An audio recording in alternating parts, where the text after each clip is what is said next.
안녕하세요. 오늘 저희가 함께 살펴볼 자료는 전기 이론 18년 1회 관연도 오버뷰. 이 제목의 블로그 자료입니다. 네. 안녕하세요. 전기기능사 기출문제랑 해설인 것 같네요. 네, 맞아요.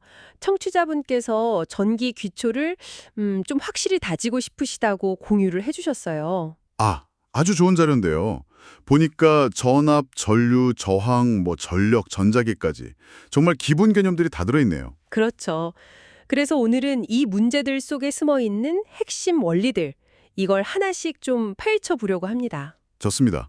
기초가 중요하니까요. 자, 그럼 첫 번째 문제부터 볼까요? 10V 전압에서 전자가 하는 일.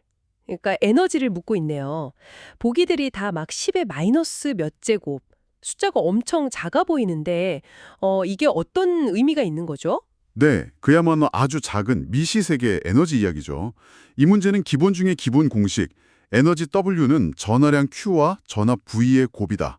즉, W는 QV, 이걸 묻는 겁니다. W는 QV. 근데 여기선 전자의 일을 물었으니까 Q 대신에 다른 걸 써야 하나요? 네, 정확해요. 전자 1개의 에너지를 물었으니까 전자의 전하량을 나타내는 기호 E를 써야죠. 그래서 W는 EV가 됩니다. 아하, W는 EV. 그럼 그 E 값, 전자의 전하량 값을 알아야 풀 수 있겠네요. 그렇습니다. 그 값은 약 1.602 곱하기 10의 마이너스 19승 쿨롱. 이건 뭐랄까 전기 공부할 때 거의 구구단처럼 외워야 하는 기본 상수예요. 1.602 곱하기 10의 마이너스 19승. 네. 네, 이 값에다가 문제에서 준 전압 10V를 곱하면 돼요. 그럼 1.602 곱하기 10의 마이너스 19승 쿨롱 곱하기 10V니까 1.602 곱하기 10의 마이너스 18승 줄 J가 나오죠. 보기 3번이랑 거의 같네요. 이야, 10의 마이너스 18승 줄이면 정말 상상하기 힘든 작은 에너지인데요. 맞습니다. 진짜 작죠? 근데 여기서 중요한 건 이거예요. 전자 하나하나는 이렇게 에너지가 작지만 실제 우리 전선에는요. 1초에 수십억 곱하기 수십억 개, 그 이상의 전자가 흐르거든요. 헉, 그렇게나 많이요? 네. 그 작은 에너지들이 모여서 우리가 쓰는 이 강력한 전기 에너지를 만드는 겁니다. 진짜 티끌 모아 태산인 거죠. 와, 그렇게 생각하니까 단위는 작아도 그 의미는 엄청 크네요. 알겠습니다. 자, 다음 문제로 가볼까요? 이번엔 회로 그림이 있을 법한데요. 모든 저항이 2옴이고 전체 전류가 6A인 병렬회로. 여기서 I1 경로로 흐르는 전류를 구하라. 네요. 병렬이면 전압은 같고 전류가 나뉘죠. 그쵸? 네, 맞습니다. 딱 그거예요. 병렬 회로의 핵심이죠. 전압은 양단에 똑같이 걸리고요. 전류는 각 길, 경로의 저항 크기에 반비례해서 나눠 들어갑니다. 반비례요. 그럼 저항 작은 쪽으로 더 많이 흐르겠네요. 물길 넓은 쪽으로 물 많이 가듯이. 그렇죠. 비유가 정확하시네요. 문제 설명을 보면 I1 쪽 저항은 R, 그러니까 2옴 하나고요. R2 쪽은 저항 두 개가 직렬로 붙어 있는 것 같으니까 합성하면 2R, 즉 4옴이 되겠네요. 네네. 2옴이랑 4옴. 그럼 저항의 비가 R 대 2R이니까 1대 2네요. 네, 그럼 전류는 거꾸로 가야죠. 저항이 1대 2니까 전류는 2대 1로 나뉘는 거예요. 전체 6A를요. 2대 1 비율로? 그럼 I1 쪽이 2에 해당하니까 전체 3죽에 이만큼 가져가겠네요. 그럼 2분의 1 플러스 2 곱하기 6A. 계산하면 3분의 2 곱하기 6A니까 4A. 맞네요. 네, 바로 그거죠. 그렇게 비율로 생각하면 훨씬 직관적이고 이해하기 쉽죠. 그냥 공식 I1은 R2 곱하기 R1 더하기 R2 곱하기 IS에 숫자 넣는 값보다요. 그러네요. 저항값 자체보다 저항의 비율이 중요하다. 이게 핵심이군요. 맞습니다. 복잡한 회로 풀 때도 이 원리를 알면 도움이 많이 됩니다. 저항 비율의 역수가 전류비다. 알겠습니다. 저항비의 역수가 전류비 기억해두겠습니다. 세 번째는 최대 전력 전달 조건. 기전력 E랑 내부 저항 R이 있는 전원에서 부하 저항 R에 최대 전력을 보내려면 어떻게 해야 하냐. 이건 그냥 효율이 제일 좋은 조건을 묻는 거 아닌가요? 언뜻 보기엔 그래 보이는데. 그거 좋은 질문이에요. 비슷해 보이는데 사실 약간 다릅니다. 이건 최대 전력 전달 정리라는 건데요. 결론부터 말하면 전원 안에 있는 내부 저항 R하고 밖에 연결된 부하 저항 R의 크기가 똑같을 때, 즉 R 대 R일 때 이때 부하 R에서 쓰는 전력이 최대가 돼요. 내부 저항이랑 외부 저항이 같을 때 전력의 최대다. 근데 그게 효율의 최대인 거랑은 다른 건가요? 왠지 같아야 할 것 같은데. 여기가 좀 재밌는 지점인데요. R 대 R일 때 부하로 가는 전력 자체는 제일 크지만 이때 에너지 효율은 딱 50%밖에 안 돼요. 네, 50%요? 왜 반밖에 안 되죠? 전원에서 에너지를 100만큼 만들면 그중 절반은 전원 내부 저항 R에서 열로 그냥 사라져버리고요. 나머지 절반 50만 부하 저항 R로 전달되기 때문이에요. 헐, 그럼 절반은 그냥 버리는 거네요? 비효율적인 거 아니에요? 그렇죠. 효율만 생각하면 부하 저항 R이 내부 저항 R보다 훨씬 클수록 좋아요. 그러면 내부 손실이 줄어드니까 효율은 100%에 가까워지죠.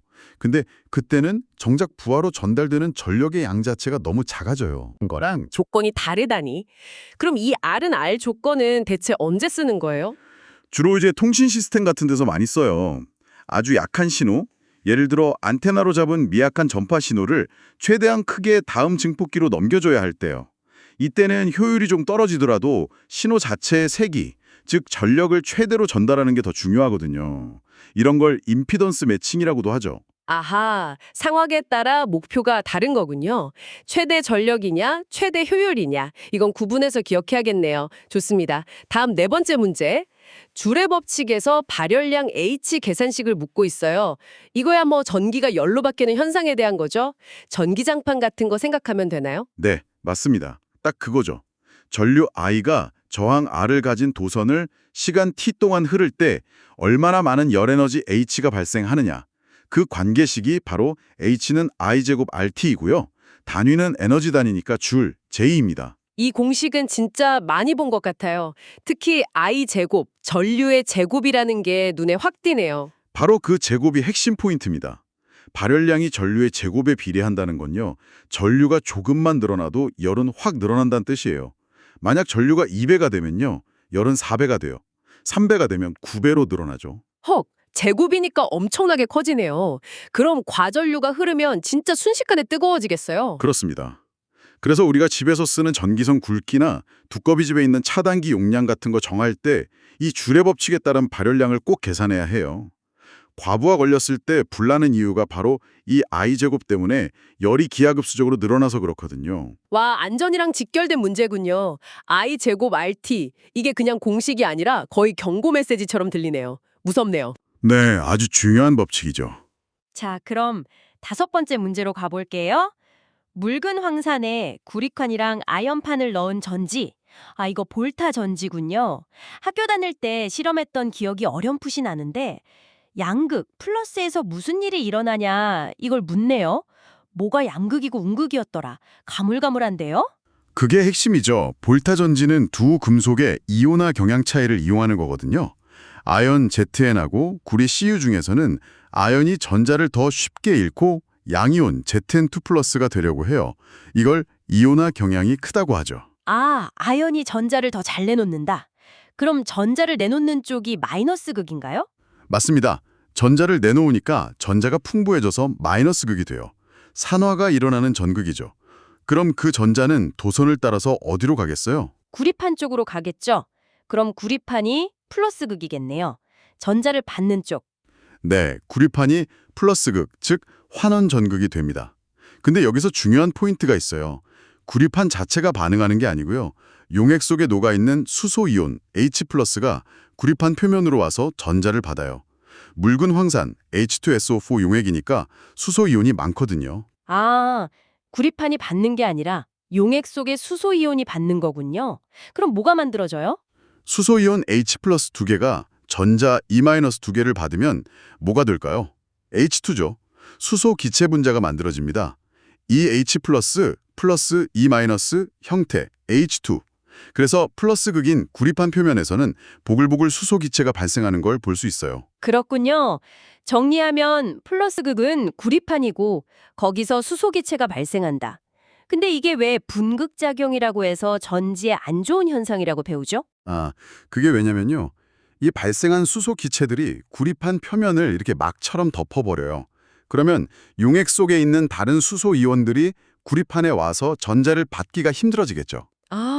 길이 막히는 거네요. 그렇죠. 마치 전극 표면에 절연막이 생긴 것처럼 돼서 전자의 흐름이 방해를 받아요. 그래서 전지의 전압이 뚝 떨어지고 전류도 약해지죠. 이게 바로 전지 성능을 떨어뜨리는 분극 현상입니다. 최초의 전지였던 볼타 전지가 가진 큰 단점 중 하나였어요. 전기를 만들면서 동시에 스스로 성령을 깎아먹는 원인을 만들다니 참 아이러니하네요. 알겠습니다. 자, 6번째 문제. 이건 계산이 좀 필요해 보이는 교류회로 문제군요. 8옴짜리 용량 리액턴스 XC만 있을 때는 10A가 흘렀는데 여기에 저항 R을 직렬로 딱 연결했더니 전류가 8A로 줄었대요. 이때 연결한 저항 R 값을 구해라. 교류는 직류랑 달라서 좀 복잡했던 기억이. 임피던스 뭐 이런 거 나왔던 것 같은데. 네, 맞습니다. 교류 회로에서는 그냥 저항 R만 전류를 방해하는 게 아니라 코일의 유도 리액턴스 XL나 축전기의 용량 리액턴스 XC도 전류 흐름을 방해하죠. 이것들을 다 합쳐서 교류 회로의 전체 저항 성분을 임피던스 G라고 부릅니다. 이 문제는 그 임피던스 개념을 알아야 풀 수 있어요. 임피던스, Z. 맞아요. 그거 어떻게 계산했더라? 가물가물. 괜찮아요. 차근차근 보면 됩니다. 일단 저항 R이 없었을 때, 즉 XC만 있을 때 상황부터 보죠. 옴의 법칙처럼 전압 V는 전류 I와 리액턴스 XC의 곱으로 구할 수 있어요. V는 I 곱하기 XC니까 10A 곱하기 8옴 하면 80V가 나오네요. 이 회로에 걸린 교류 전압이 80V다. 일단 이거 알아냈네요. 그렇죠. 전압은 안 변하니까요. 이제 여기에 저항 R을 직렬로 연결했어요. 그럼 회로에는 저항 R이랑 용량 리액턴스 XC가 같이 있는 거죠. RC 직렬 회로가 된 거예요. 네, R이랑 C 직렬. 이때 전체 저항, 즉 임피던스 Z는요. R이랑 XC를 그냥 더하면 안 되고 벡터합으로 구해야 해요. 피타고라스 정리 기억나시죠? 그거랑 똑같아요. Z 이꼴 루트 R 제곱 플러스 XC 제곱 이렇게 됩니다. 피타고라스 정리. Z 이꼴 루트 R 제곱 플러스 XC 제곱. 이건 좀 기억하기 쉽네요. 네. 자, 이 상태에서 전류가 8A로 줄었다고 했죠? 전압은 여전히 80V고요. 그럼 새로운 임피던스 Z는 얼마일까요? 옴의 법칙 쓰면 되죠. Z 이꼴 VI 뉴니까 80V 나누기 8A 하면 10옴이네요. 오, 임피던스가 10옴? 그럼 아까 그 피타고라스 정리식 10 이꼴 루트 R제곱 플러스 XC제곱 여기에 넣으면 되겠네요. XC는 8옴이었으니까 10 이꼴 루트 R제곱 플러스 8제곱 이걸 풀면 R을 구할 수 있겠군요. 맞습니다.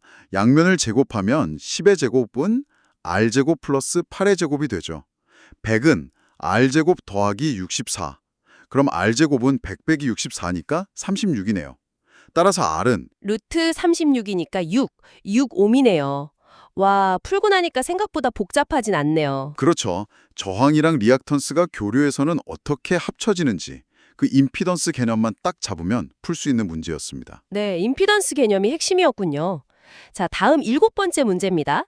유전체 내부의 전기장 세기. 비유전율 2.5인 유전체 안에 전속밀도 D가 주어졌을 때 전기장 세기 E를 구해라. 전속밀도, 유전율, 전기장 세기 용어들이 좀 어려운데요. 네, 전자기하학에서 나오는 아주 중요한 개념들이죠. 최대한 쉽게 말하면요. 전기장세기 E는 그냥 그 공간에 전기력이 얼마나 세게 미치냐 하는 정도고요. 전속밀도 D는 그 공간에 어떤 물질, 즉 유전체가 놓여 있을 때 그 물질의 특성까지 고려해서 전기력선이 얼마나 빽빽하게 있냐를 나타내는 거예요. 물질 특성까지 고려한 전기력선 밀도, 그게 전속 밀도 D군요. 네, 이 둘 사이의 관계식이 D는 엡실론 E입니다. 여기서 이 엡실론이 바로 물질의 유전율이에요. 그럼 유전율은 뭐예요? 물질마다 다른 건가요? 네, 맞아요. 유전율은 물질이 전기장 에너지를 얼마나 잘 저장하는지 또는 전기력선의 영향을 얼마나 잘 전달하는지를 나타내는 그 물질 고유의 특성값입니다. 기준이 되는 건 진공 상태의 유전율 엡실론 제로, 엡실론 제로고요. 약 8.885 곱하기 10의 마이너스 12 정도 돼요. 네. 근데 보통 물질의 유전율을 말할 때는 이 진공 유전율의 몇 배인가 하는 비유전율, 엡실론 S 값으로 많이 나타내요. 그래서 전체 유전율 엡실론은 엡실론 제로 곱하기 엡실론 S 이렇게 표현되죠. 아하, 문제에서 비유전율이 2.5라고 했으니까 이 물질의 유전율은 진공보다 2.5배 크다. 이런 뜻이군요. 정확합니다. 이제 다 됐어요.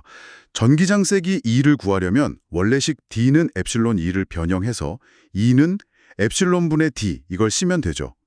엡실론은 아까 엡실론 제로 곱하기 엡실론 S라고 했으니까 결국 E는 엡실론 제로 곱하기 엡실론 S 분의 D 이 식에 주어진 값들을 다 넣으면 됩니다. 값들을 널어보면 D는 2에 곱하기 10의 마이너스 6승이고 엡실론 제로는 8.85 곱하기 10의 마이너스 12승, 엡실론 S는 2.5. 와, 숫자가 복잡하네요. 네, 계산은 뭐 계산기가 해주겠죠. 계산해보면 대략 9 곱하기 10의 4승 볼트 미터 정도 나올 겁니다. 여기서 중요한 건 계산 결과보다는 그 의미예요. 의미요? 어떤 의미죠? 핵심은 유전체가 전기장의 세기를 변화시킨다는 사실이에요.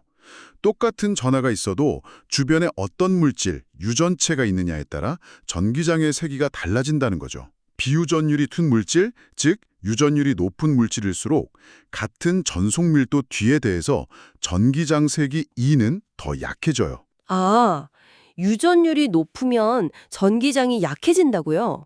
왜죠? 뭐랄까, 유전체가 전기력선을 좀 흡수하거나 퍼뜨리는 효과가 있다고 생각하면 이해하기 쉬울 거예요. 그래서 우리가 쓰는 축전기, 커패시터 있잖아요. 그 성능을 높이려고 두 전극 사이에 비유전율이 높은 물질을 채워 넣는 거거든요. 아, 그래서 커패시터 안에 뭘 넣는 거군요. 물질 종류에 따라 전기장이 달라진다. 흥미롭네요. 자, 8번째 문제는 교류 회로의 무효율 계산입니다. 단상 교류 회로 정보가 주어지고 역률 코사인 세타가 80%일 때 무효율 사인 세타는 얼마냐? 역률은 많이 들어봤는데 무효율은 좀 생소한데요. 네, 교류 전력 얘기할 때 세 가지 전력이 나오거든요. 첫째는 실제로 일을 하는 유효 전력 P, 둘째는 일은 안 하지만 에너지를 잠시 저장했다가 돌려주는 데 필요한 무효 전력 PR, 그리고 셋째는 이 둘을 그냥 합친 겉보기 전력인 피상 전력 PA예요. 유효, 무효, 피상. 네. 역률 코사인 세타라는 건 전체 피상 전력 중에서 실제 일하는 유효 전력이 차지하는 비율을 말하고요. 무효율 사인 세타는 그럼 뭘까요? 아, 피상 전력 중에서 일 안 하는 무효 전력이 차지하는 비율. 빙고! 바로 그거예요. 유효 전력 비율이 역률, 무효 전력 비율이 무효율이죠. 이걸 그림으로 그리면 직각삼각형 모양이 돼요. 빗변이 피상 전력, 밑변이 유효 전력, 높이가 무효 전력, 그리고 밑변과 빗변 사이 각도가 세타고요. 아, 직각삼각형? 그럼 피타고라스 정리가 성립하겠네요. 밑변의 제곱 플러스 높이의 제곱은 빗변의 제곱. 그렇죠. 이제 이 식의 양변을 빗변 제곱으로 나눠보세요. 그럼 밑변 빗변 플러스 높이 빗변은 1이 되죠. 근데 밑변 빗변이 뭐였죠? 코사인 세타, 역률. 높이 빗변은요? 사인 세타, 무효율. 그렇죠. 그래서 코사인 제곱 세타 플러스 사인 제곱 세타는 1, 이러는 아주 중요한 관계식이 나오는 겁니다. 삼각함수의 기본 공식이죠. 와, 그럼 역률을 알면 무효율은 그냥 바로 구할 수 있네요. 네, 문제에서 역률 코사인 세타가 80%, 즉 0.8이라고 했잖아요. 그럼 사인 제곱 세타는 1 코사인 제곱 세타니까 1, 0.8 제곱을 계산하면 돼요. 0.8 제곱은 0.64니까 1 빼기 0.64는 0.36이네요. 그럼 사인 세타는 루트 0.36이니까 0.6. 퍼센트로는 60%군요. 맞습니다. 무효율은 60%입니다. 근데 왜 이렇게 유효 전력, 무효 전력 나누고 역률, 무효율 이런 걸 따지는 거예요? 그냥 전체 전력, 피상 전력만 보면 안 되나요? 아, 이게 특히 전기를 공급하는 전력회사 입장에서는 엄청 중요해요. 소비자가 실제로 돈 내고 쓰는 건 유효 전력이지만 전기를 보내려면 피상 전력만큼의 전선이나 변압기 용량이 필요하거든요. 그리고 전선에 흐르는 전류 크기는 피상 전력에 비례해요. 네. 만약에 역률이 낮다, 즉 무효 전력이 크다는 건 무슨 뜻이냐면 똑같은 유효 전력을 보내는데도 훨씬 더 큰 전류를 흘려야 한다는 뜻이에요. 그럼 아까 배운 줄의 법칙, I제곱 R 손실이 어떻게 될까요? 전류 제곱이니까 손실이 확 커지겠네요. 에너지 낭비가 심해지겠어요. 바로 그겁니다. 그래서 전력 시스템 전체의 효율을 높이려면 역류를 최대한 1에 가깝게 높게 유지하는 게 필수적이에요. 그래서 공장 같은 데는 역률 낮으면 전기요금 더 내게 하기도 하고 그래요. 0.8면 무효율 0.6. 기억해 두겠습니다. 자, 9번째 문제. 평행 도선 사이에 작용하는 힘 문제네요. 공기 중에서 5cm 떨어진 두 개의 평행한 전선에 각각 10A 전류가 같은 방향으로 흐른대요. 이때 도선 1m당 작용하는 힘의 크기는 이거 전류 흐르면 자기장 생기고 그 자기장 때문에 힘 받는다는 거죠? 네, 맞습니다. 앙페르 법칙하고 로렌츠 힘이 합쳐진 형상이죠. 한쪽 전선의 전류가 흐르면 주변에 동심원 모양으로 자기장이 생기잖아요. 앙페르 법칙. 그 자기장이 다른 쪽 전선에 흐르는 전류에 힘을 가하는 거예요. 로렌츠 힘. 그게 바로 두 전선 사이에 작용하는 힘의 원인이죠. 그럼 이 힘은 어떻게 계산하나요? 공식이 있겠죠, 당연히. 네, 있습니다. 단위 길이, 그러니까 1m당 작용하는 힘의 크기 F는요. F = 2 곱하기 I1 곱하기 I2 곱하기 R분의 1 곱하기 10의 마이너스 7 이렇게 계산해요. 단위는 뉴턴/미터고요. F = 2 곱하기 I1 곱하기 I2 곱하기 R분의 1 곱하기 10의 마이너스 7. 오, 공식 자체는 생각보다 간단해 보이는데요. 여기서 I1, I2는 전류고 R은 거리죠. 네, I1, I2는 각 도선에 흐르는 전류 크기, 단위는 암페어, R은 두 도선 사이의 거리, 단위는 미터입니다. 10의 마이너스 7은 상수고요. 그럼 값들을 넣어볼까요? 전류는 둘 다 10A하고 거리는 5cm니까 미터로 바꾸면 0.05m. 네, 대입해보면 F = 2 곱하기 10 곱하기 10 곱하기 0.05분의 1 곱하기 10의 마이너스 7이네요. 분자 200 나누기 0.05 하면 4000이죠. 그래서 4000 곱하기 10의 마이너스 7이니까 4 곱하기 10의 마이너스 4승 뉴턴/미터가 됩니다. 4 곱하기 10의 마이너스 4승 뉴턴/미터. 1m당 0.0004 뉴턴의 힘이 작용한다. 힘 크기는 알겠는데 방향은 어떻게 돼요? 서로 밀어내나요? 아니면 끌어당기나요? 아, 그것도 중요하죠. 아주 좋은 질문입니다. 이건 전류 방향에 따라 달라져요. 두 도선에 흐르는 전류의 방향이 서로 같으면요. 서로 끌어당기는 힘, 인력이 작용하고요. 전류 방향이 서로 반대면 밀어내는 힘, 청력이 작용합니다. 같은 방향이면 인력, 반대 방향이면 청력. 이것도 중요하겠네요. 이 문제에서는 같은 방향이라고 했으니까 서로 끌어당기겠네요. 네, 맞습니다. 이 원리가 바로 모터나 전자석 같은 거 만드는 기본 원리 중 하나예요. 알겠습니다.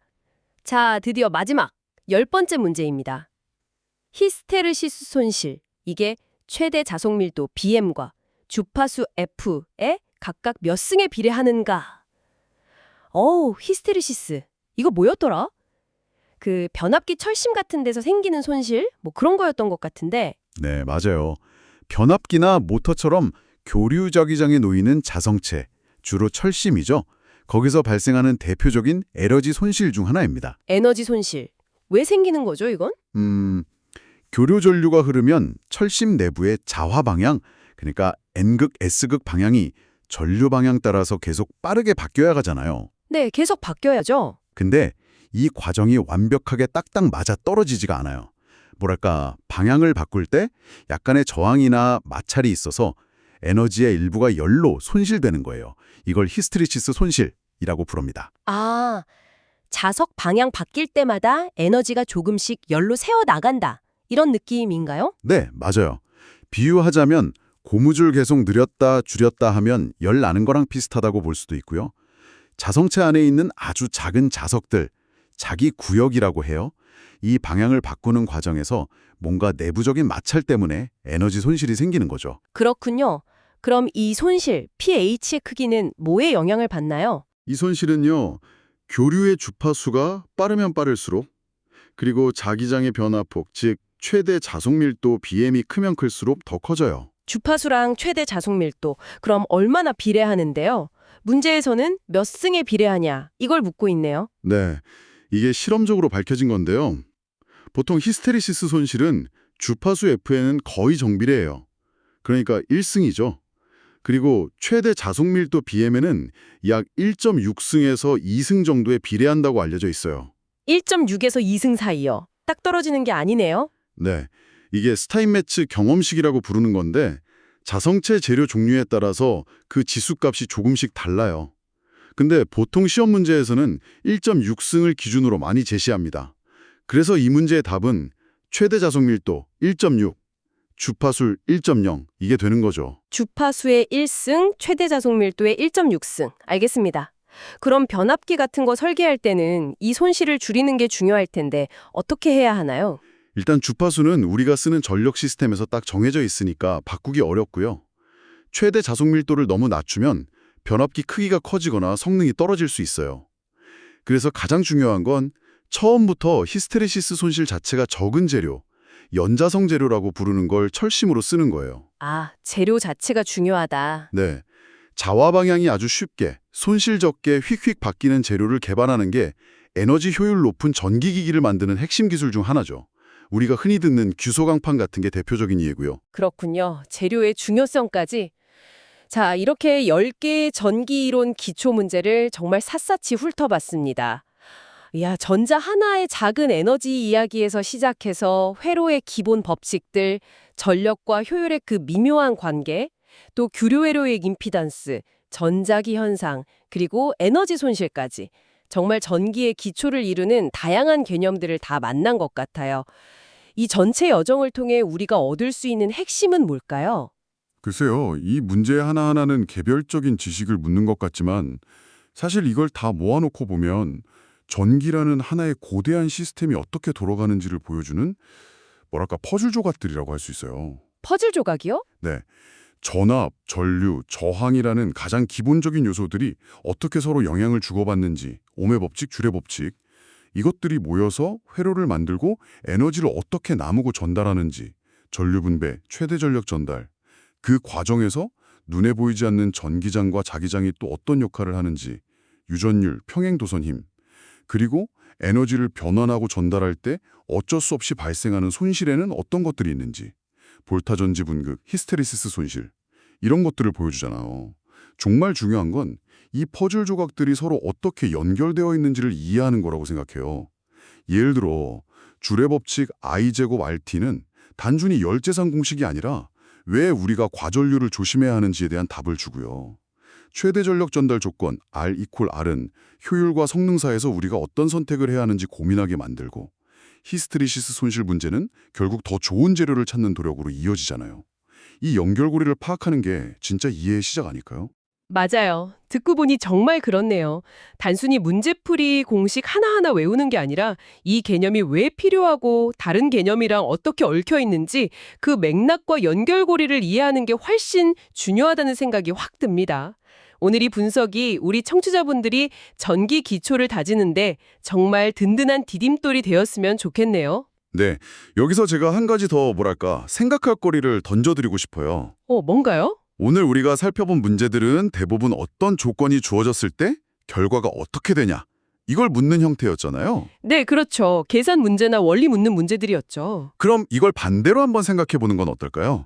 우리가 원하는 어떤 특정한 전기적 기능, 예를 들면 특정 세기로 신호를 증폭시킨다거나 아니면 열 발생을 최소화하고 싶다거나 최고의 효율을 달성하고 싶을 때 오늘 이야기 나눈 이 기본 원리들을 어떻게 창의적으로 조합하고 제어해서 그걸 구현할 수 있을까 하고요. 아, 원하는 결과를 만들기 위해 원리를 어떻게 활용할 것인가? 네, 예를 들어 그냥 R은 R이라는 최대 전력 전달 조건을 아는 데서 그치는 게 아니라 실제 통신 회로에서 손실을 최소화하면서 이 임피던스 매칭을 어떻게 가장 효과적으로 구현할 수 있을지 설계한다거나, 히스테리시스 손실 공식을 보고 그럼 이런 구조나 이런 특성을 가진 새로운 재료를 만들면 손실을 획기적으로 줄일 수 있겠구나 하고 아이디어를 내보는 거죠.